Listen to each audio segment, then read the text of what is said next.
So today's lecture is about a brand new data structure that you've probably seen before, and we've mentioned earlier in 006, called a binary search tree. We've talked about binary search. It's a fundamental divide and conquer paradigm. There's a data structure associated with it called a BST, a binary search tree.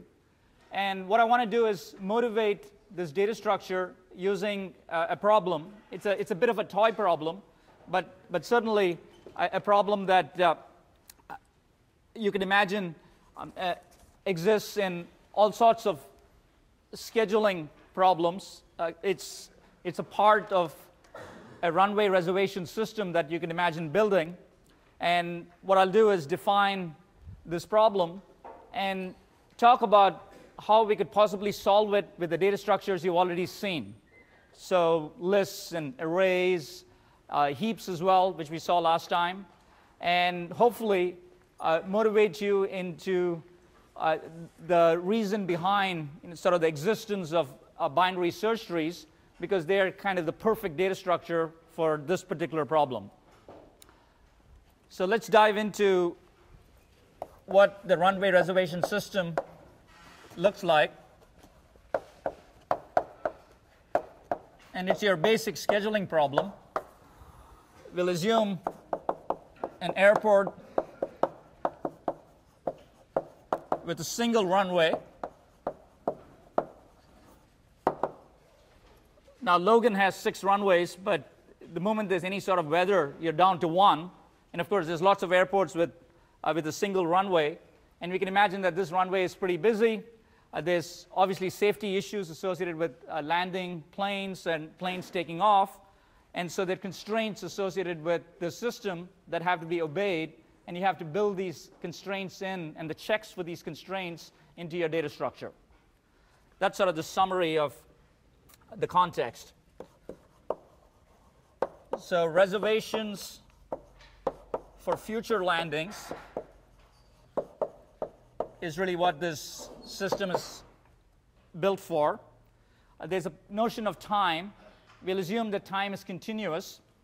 So it can be represented by a real variable or a real quantity. And what we'd like to do is reserve requests for landings, and these are going to specify landing time. Each of them is going to specify a landing time. We call it T. And in particular, we're going to add T to the set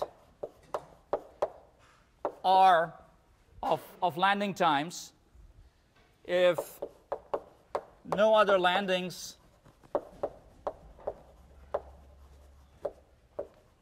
are scheduled within k minutes. Okay, and k is a parameter that could vary. I mean, it could be statically set to 3 minutes or maybe 4. You can imagine varying it dynamically depending on weather conditions, things like that. For most of the examples we'll talk about today, we'll assume k is 3 minutes or something like that. So this is about adding to the data structure, and so an insert operation, if you will, that has a constraint associated with it that you need to check. And so you wouldn't insert if the constraint was violated. You would if the constraint was satisfied. And time, as I said, is something that is part of the system. It needs to be modeled.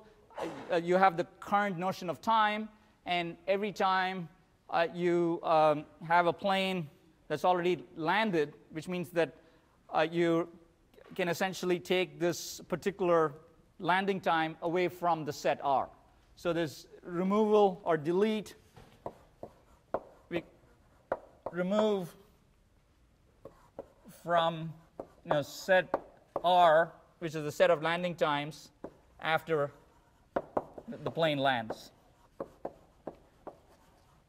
So every once in a while, as time increments, you're going to be checking the data structure. And you can do this maybe every minute, every 30 seconds. That isn't really important, but you have to be able to remove from this data structure. So fairly straightforward data structure. It's a set, R. We don't quite know how to implement it yet, but we'd like to do all of these operations in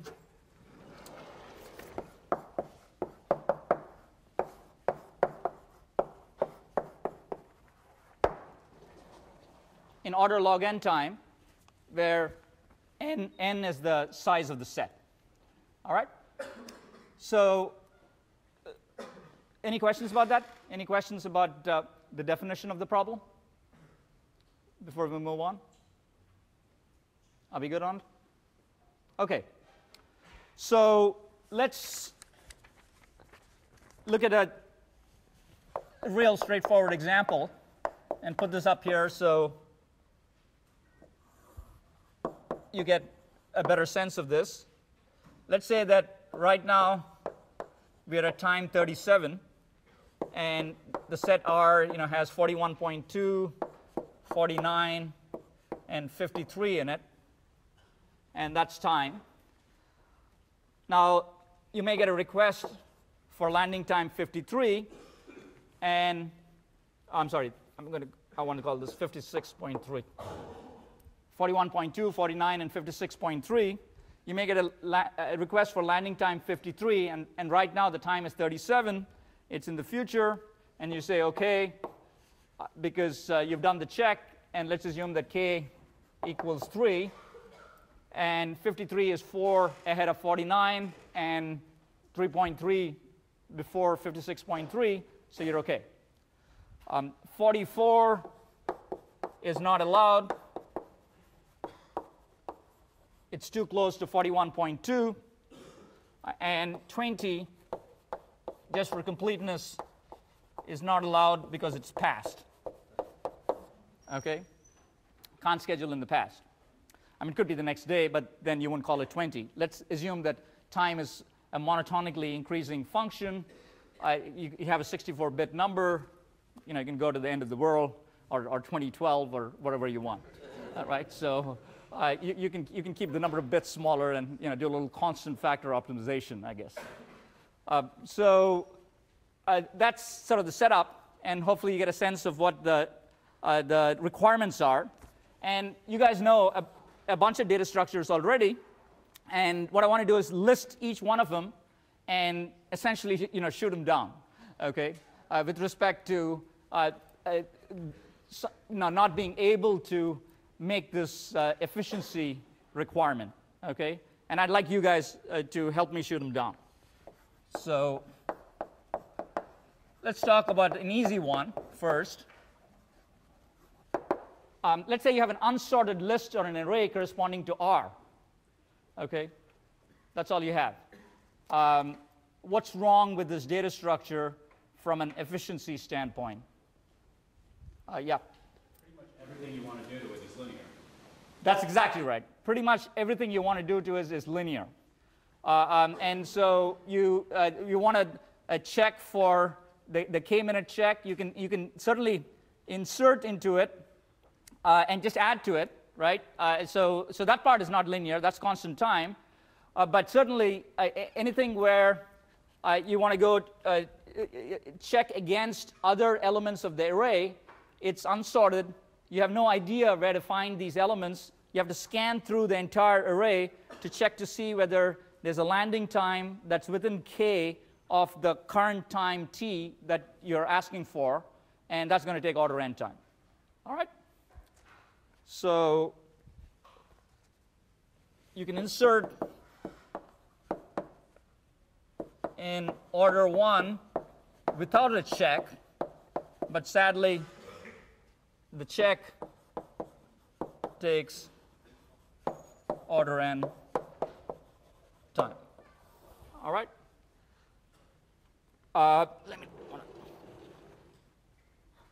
Let's do something that is a little more plausible. Let's talk about a sorted array. So this is a little more subtle question. let's talk about a sorted array. What happens with a sorted array? Someone? What can you do with a sorted array? Yeah? Do a binary search find where to insert this one? Binary search would find where to insert. Okay, good. So that's good. A binary search, so if you have a sorted array, and just for argument's sake, it looks like 4, 20, 32, 37, 45, and it's increasing order.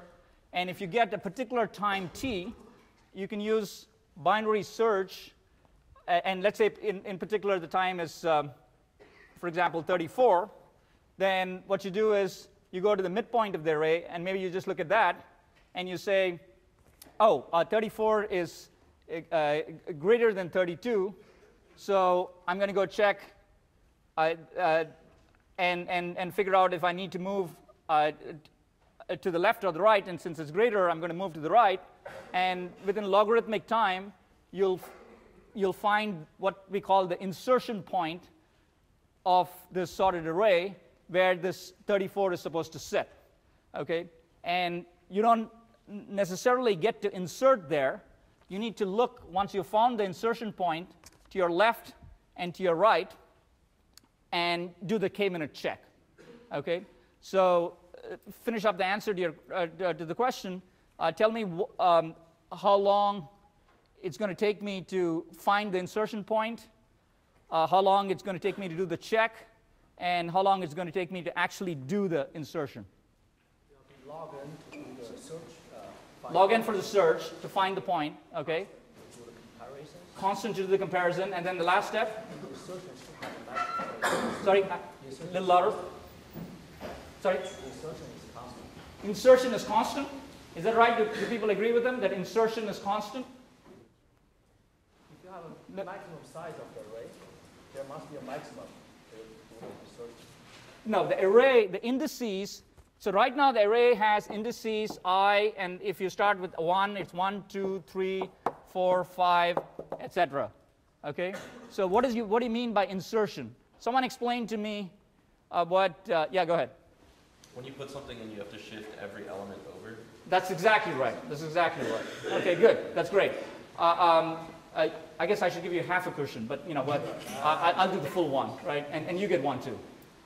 So the point here is this is pretty close. It's almost what we want. Okay, it's almost what we want. There's a little bit of a glitch here. We know about binary search. Okay, the binary search is going to allow us, if there's n elements here, to find the place. It's going to be able to find, and I'm going to be precise here, the smallest I such that R of I is greater than or equal to t in order log n time. Okay?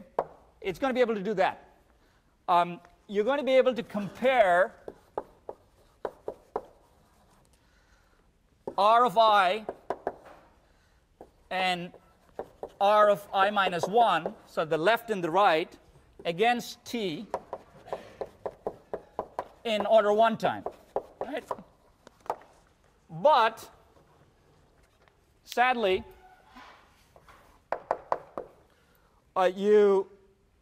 the actual insertion is going to require shifting.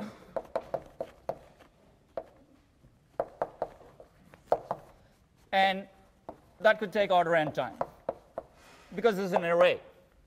Okay? So that's the problem. Now, you can imagine that you had a sorted list.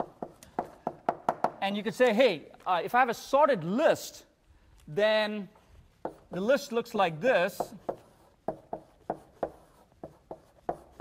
And it's got a bunch of pointers in it. And if I found the insertion point, then the list is nice because you can insert something by moving pointers in constant time once you've found the insertion point. But what's the problem with the list? Yeah? Can well, you can't do binary search on a list. There's no notion of going to the n by 2 index and doing random access on a conventional list, right? So the list is, does one thing right, but doesn't do the other thing right. The array does a couple of things right, but doesn't do the shifting right. And so you see why we've constructed this toy problem. It's to motivate, our the binary search tree data structure, obviously. But you're close, but not quite there. All right? What about heaps? We talked about heaps last time. What's the basic problem with the heap for this problem? The heaps are, they're arrays, but you can visualize them as trees. Now, obviously, we're talking about min heaps and max heaps. So in particular, what goes wrong with a min heap or a max heap for this problem? What takes a long time? Yeah. You have to scan every element. Which element? That's right. I mean, sadly, when we talk about min heaps or max heaps, they actually have a fairly weak invariant. Okay. It turns out that I'm previewing a bit here. Binary search trees are obviously similar to heaps in the sense that you visualize an array as a tree in the case of a heap, and binary search trees are trees. But the invariant in a heap, a min heap or a max heap, is kind of a weak invariant. It essentially says, look at the min element, and the min element has to be the root, so you can do that one operation pretty quickly. But if you want to look for a k-minute check, you want to see if there's an element in the heap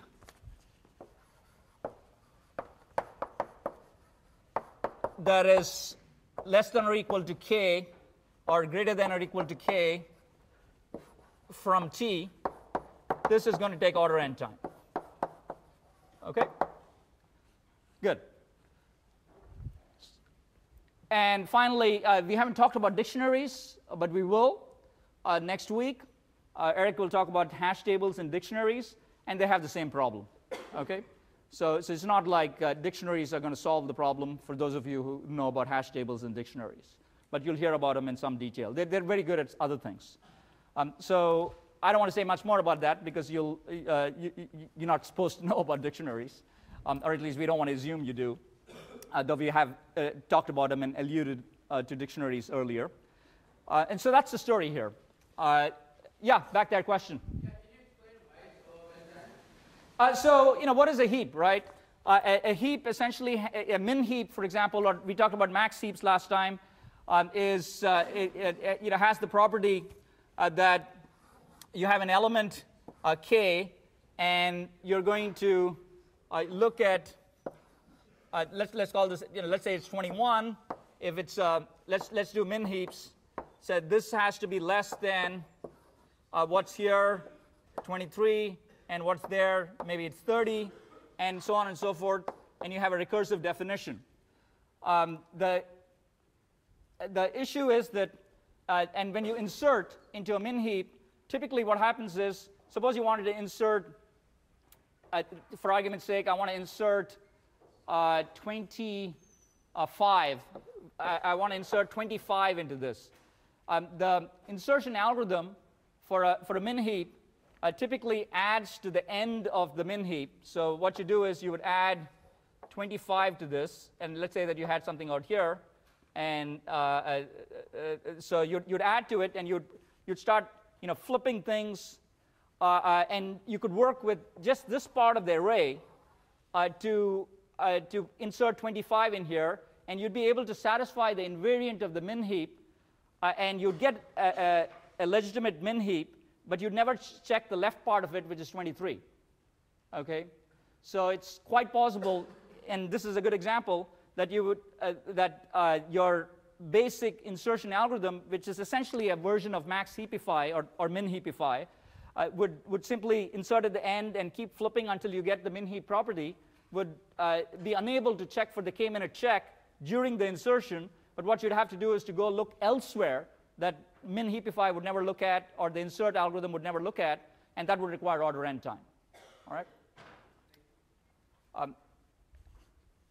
So that's the story for the min heap. Thanks for the question. And it's similar for dictionaries, as I said. And so we are stuck. We have no data structure yet that can do all of the things that I put up on the board to the left in order log n time. Okay? And as you can see, the sorted array got pretty close.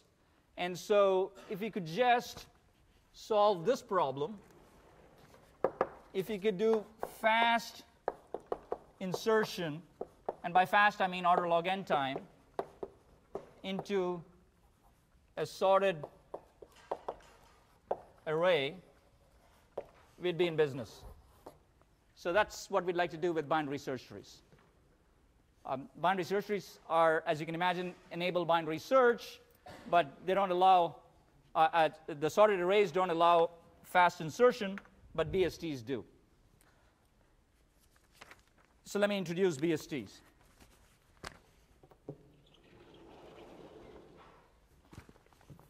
As with any data structure, there's a nice invariant associated with BSTs. The invariant is stronger than the heap invariant. And essentially, that makes them a different data structure, not necessarily a better data structure. And I'll say why, but different. For this problem, they're better. So one example of a binary search tree looks like this.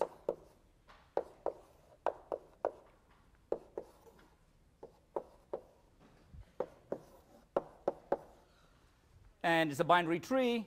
You have a node, and we call it x. Each of the nodes has a key of x.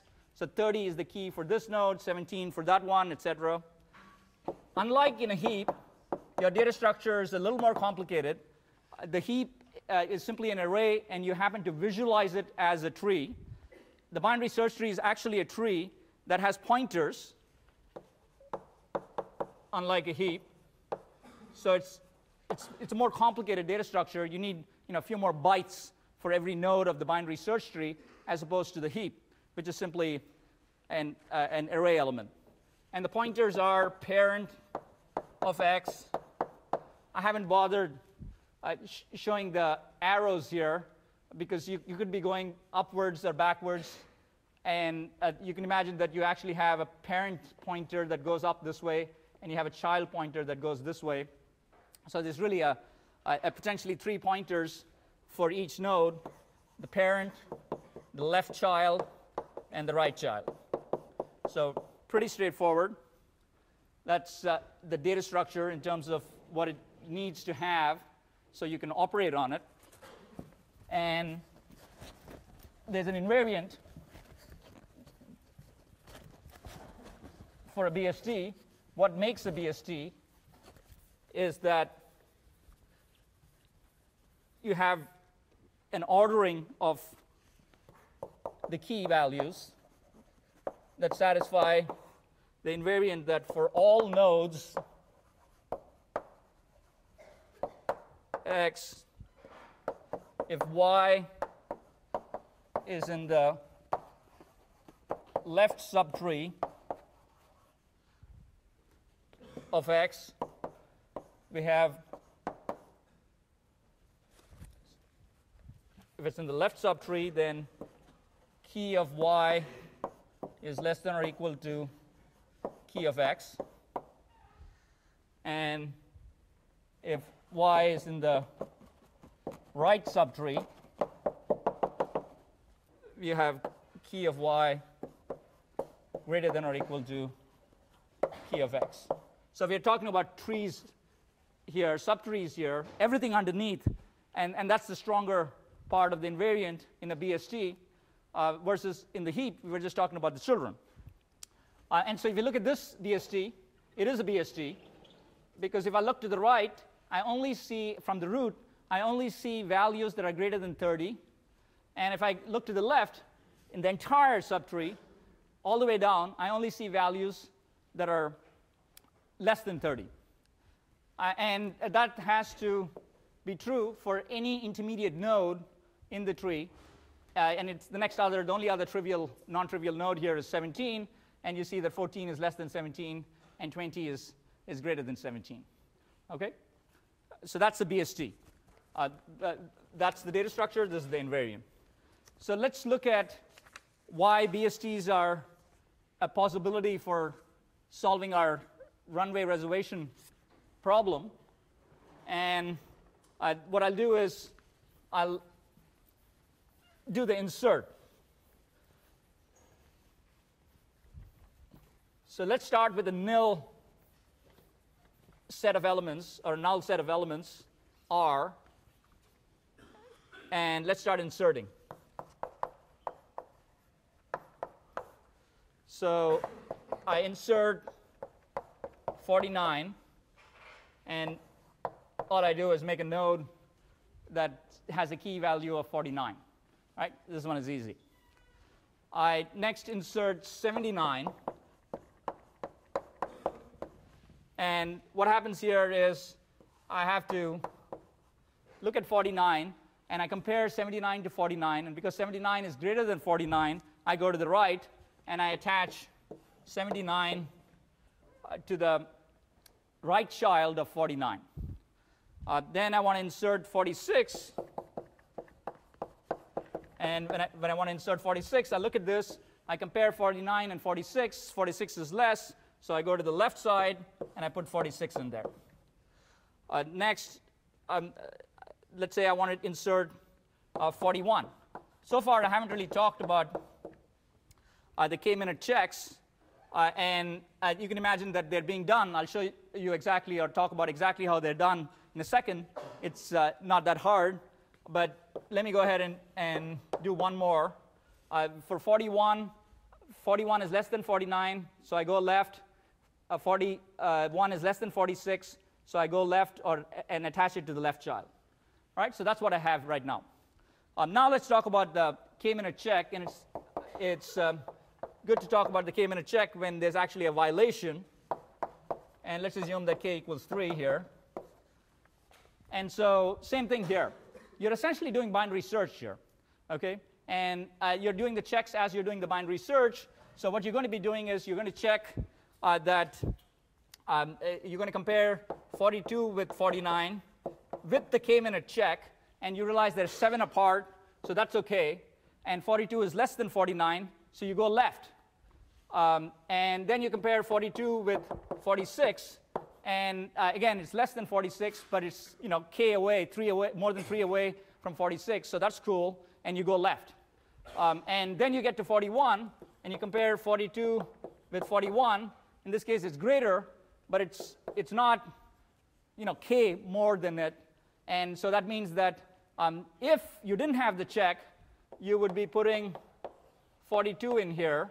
But because you have the check, you fail, and you say, look, I mean, this violates the safety property, violates the check I need to do, and therefore I'm not going to insert, I'm not going to reserve a request for you. All right? So what's happened here is it's basically a sorted array, except that you've added a bunch of pointers associated with the tree. And so it's somewhere between a sorted list and a sorted array. And it does exactly the right thing with respect to being able to insert. Once you've found the place to insert, it's merely attaching this particular new node with its appropriate key to the pointer.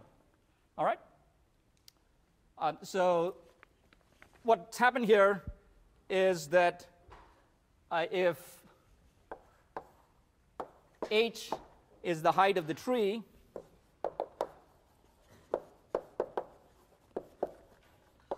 then insertion with or without the check is done in order h time. Okay? And that's what BSTs are good for. People buy that? Any questions about how the k-minute check proceeded? Yeah, question. So what's it called, the what check? The k-minute check. Sorry, the k was 3 minutes k. I had this thing over here. Add t to the set r if no other landings are scheduled within k minutes. So k was just a number. I wanted it to be a parameter because it doesn't matter what k is, as long as you know what it is. When you do the binary search, you can add that in to an argument to your insert and do the check. Okay? So in this case, I set k to be 3 out here, and I was doing a check to see that there weren't any elements in the BST already, or any nodes that had keys that were within 3 minutes, because I fixed k to be 3, to the actual time that I was trying to insert. Okay. All right? So there's no way to insert the 42. I'm sorry, there's no way? There's no way to insert the 42 into the tree then. Well, if the basic insertion method into a binary search tree doesn't have any constraints, right? But you can certainly augment the insertion method without changing the efficiency of the insertion method. All right? So let's say that you didn't have, all you wanted to do was insert into a binary search tree, and there was nothing, it had nothing to do with the runway reservation. Then you just insert the way I described to you. The beauty of the binary search tree is that while you're finding the place to insert, you can do these checks, the k-minute checks. Yeah, question back there. What about 45? So this is after we haven't inserted 42 because it violated the check. So when you do 45, then what happens is you see that 45 is less than 49, and you pass because you're more than 3 minutes away. We'll stick with that example. And then you get here, and then you see that 45 is less than 46, and you would fail right here. All right, you would fail right here if you were doing the check, because 45 is not 3 away from 46. All right? So that's the story. Okay? And so if you have h being the height of the tree, as you can see, you're just following a path, and depending on what the height is, you're going to do that many operations, times some constant factor, and so you can say that this is order h time. All right? Any other questions? Yeah, question back there. In a normal regular binary search tree, if you try to put in the same value, Well, it's up to you. In a conventional binary search tree or the vanilla binary search tree, typically what you're doing is you're doing either find or insert. And so what that means is that you would just return the pointer associated with that element. So if you're looking for find 46, for example, on the tree that I have out there, typically 46 is just the key value, and there may be a record associated with it, and you'd get a pointer to that record because it's already in there. And you are, at that point, you can say, I want to overwrite, or if you want, you could have duplicate values. You could have this what's called a multi-set. A multi-set is a set that has duplicate elements. In that case, you would need a little more sophistication to differentiate between two elements that have the same key values, right? So you'd have to call it 46A and 46B, and you'd have to have some way of differentiating, all right? Any other questions? Yeah?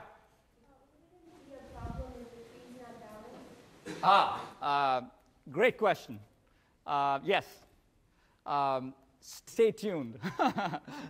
Right. So I was careful. Right? I said that this was, I guess I kind of alluded to the fact that we'd solved the runway reservation system. Did I actually say that we'd solved the problem? Did I say we'd solved the problem? Okay, so I did not lie. Okay, I did not lie. I said that the height of the tree was h, and I said that this was accomplished in order h time, right? Which is not quite what I want, right? Which is really your question. Okay, so we'll get to that. All right, so we're not quite done yet. Right? But before we do that, I want to, it turns out that today's lecture is really part 1 of 2. You'll get a really good sense of binary BST operations in today's lecture.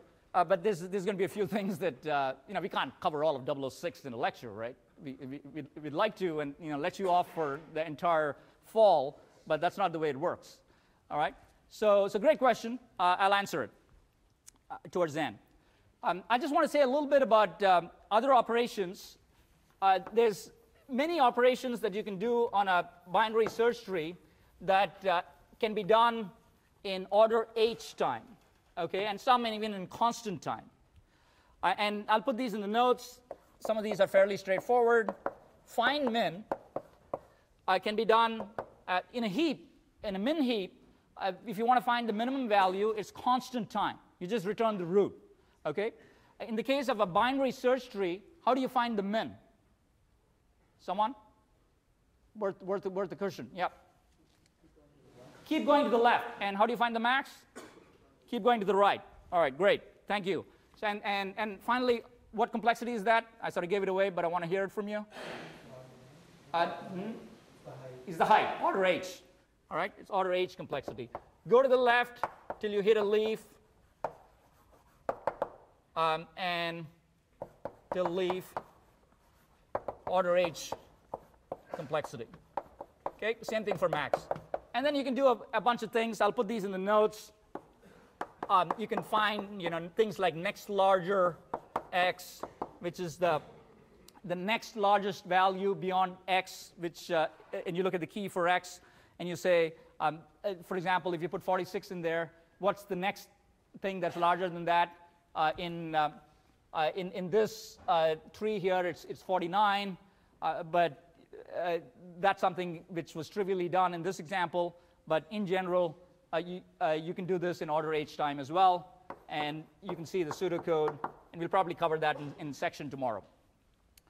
What I want to do today, for the rest of the time I have left, is actually talk about augmented binary search trees, which are things that can do more and have more data in them than just these pointers. All right?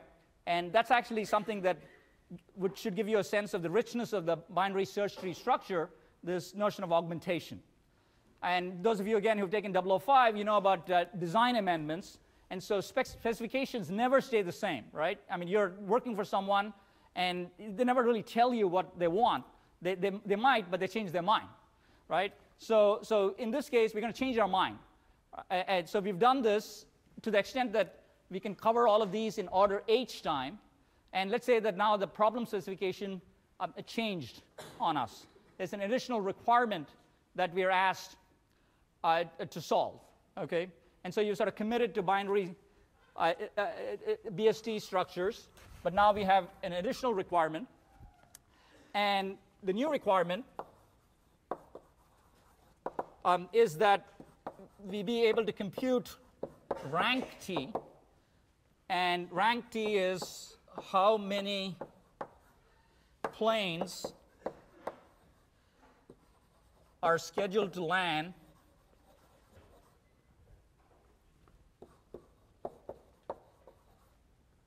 at times less than or equal to t. All right? So perfectly reasonable question. Wasn't part of the original spec. You now have built your BST data structure. You thought you were done. Sorry, you aren't. You got to do this extra stuff. All right? So that's the notion of augmentation, which is, we're going to use this as an example of how we're going to augment the BST structure. And oh, by the way, I don't want you to change the complexity, right, from order H, or and eventually we'll get to order log n. But don't go change something that was logarithmic to linear. That would be bad. Okay. So let's talk about how you do this. And I don't think we need this anymore. So the first thing we need to do is add a little bit more information to the node structure. And what we're going to do is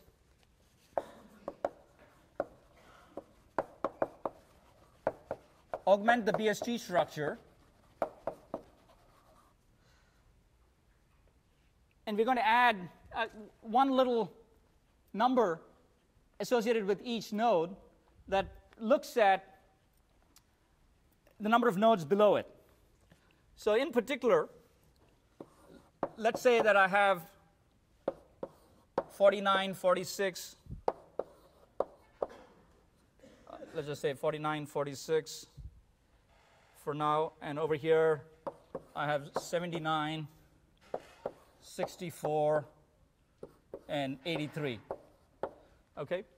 I'm going to modify, I'm going to have an extra number associated with each of these nodes, and I'm just going to write that number on the outside of the node. And you can just imagine that now the key value has two numbers associated with it, the thing that I write inside the node and what I write outside of it. So in particular, when I do insert or delete, I'm going to be modifying these numbers.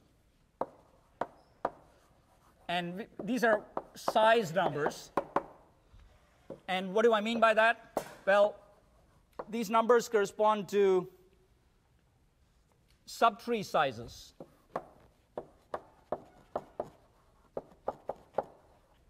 So the subtree size here is 1, 1, 1.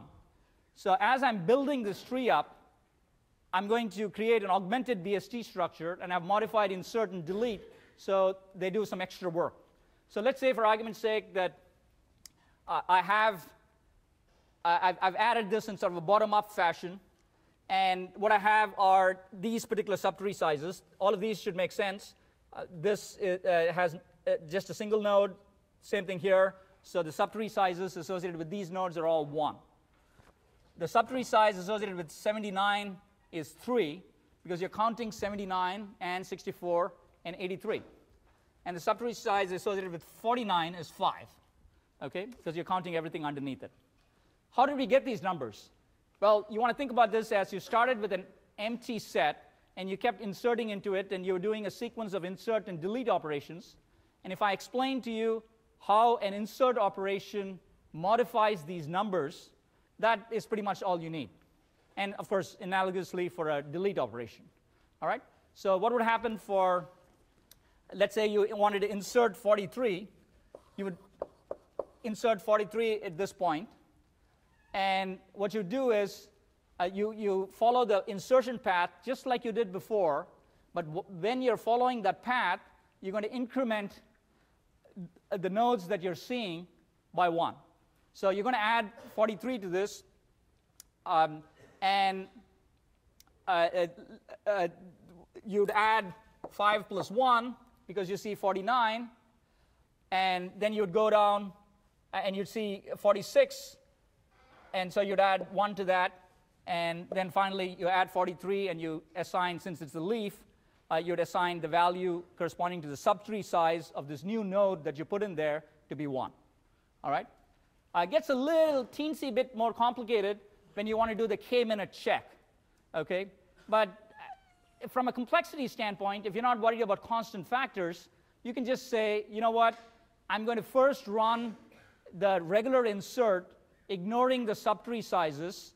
And if it fails, I'm done, because I'm not going to modify the BST, and I'm done. I'm not going to have to modify the subtree sizes. If it succeeds, then I'm going to go in, and I know now that I can increment each of these nodes because I know I'm going to be successful. Okay? So that's sort of a trivial way of solving this problem that from an asymptotic complexity standpoint gives you your order H augmented insert. That make sense? Now, you could do something better than that. I mean, I would urge you, if you wrote something that we asked you to write something like this, to create a single procedure that essentially uses recursion appropriately to do the right thing in one pass through the BST. And we'll talk about things like that as we go along in sections and possibly in lectures. All right, so that's the subtree insert delete. Everyone buy that? Yeah, question back there. Yeah. Well, what you'd have to do is bubble up pointers. So you'd have to actually have 64 connected to. What will happen is 83 would actually come up, and you'd essentially have something. This is not quite how it works, but 83 would move up, and you'd have 64 to the left. That's what would happen for delete in this case. Okay. So you'd have to move pointers in the case of delete. All right. And we're not done with binary search tree operations from a standpoint of teaching you about them. We'll talk about them not just in today's lecture, but later as well. All right? So there's one thing missing here, though, which is I haven't quite figured out. I've told you how these subtree sizes work, but it's not completely clear. This is the last thing we have to do, is how are you going to compute rank T from the subtree sizes, right? And so everyone understand subtree sizes? It's just the number of nodes that are underneath you, okay? And you remember to count yourself, all right? Now, what is rank T? Rank T is how many planes are scheduled to land at times less than or equal to T, all right? So now I have a BST structure that looks like the one I just ended up with, okay? So I've added this 43, and so let me draw that out here and see if you can answer this question. This is a subtle question. So I got 49, and that subtree size is 6. I got 46, subtree size is 2, 43, 79, 64, and 83. Okay? So what I want is what lands before T. All right? And how do I do that? Give me an algorithm that would allow me to compute in order H time. I want to do this in order H time.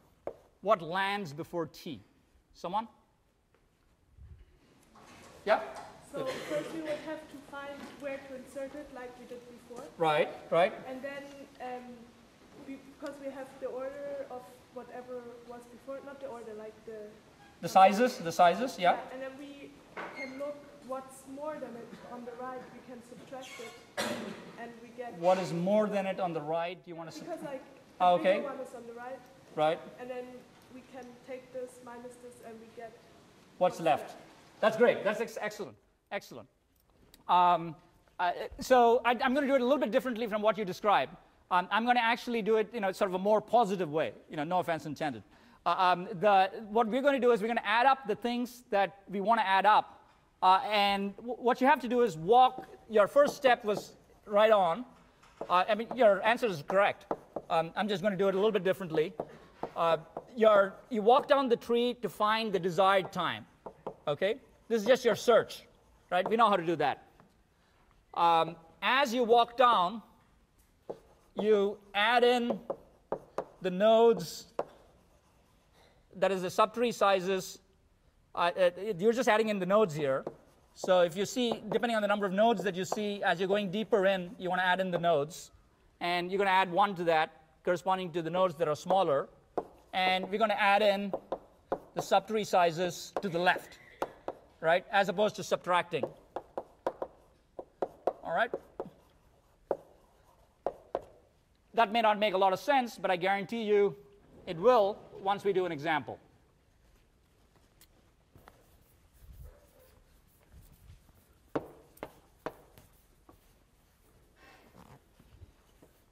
So what's going on here? I want to find a place to insert. I'm not actually going to do the insert, but think of it as doing a lookup. And along the way, I need to figure out the less than operator. I want to find all of the things that are less than this value I'm searching for. And so I have to do a bit of arithmetic. So let's say that I'm looking for what's less than or equal to 79, right? So T equals 79. So I'm going to look at 49. I'm going to walk down. I'm going to look at 49. And because I say I'm looking at 49, and the 49 is clearly less than 79, so I'm going to add 1. And that's this check over here. I move on, and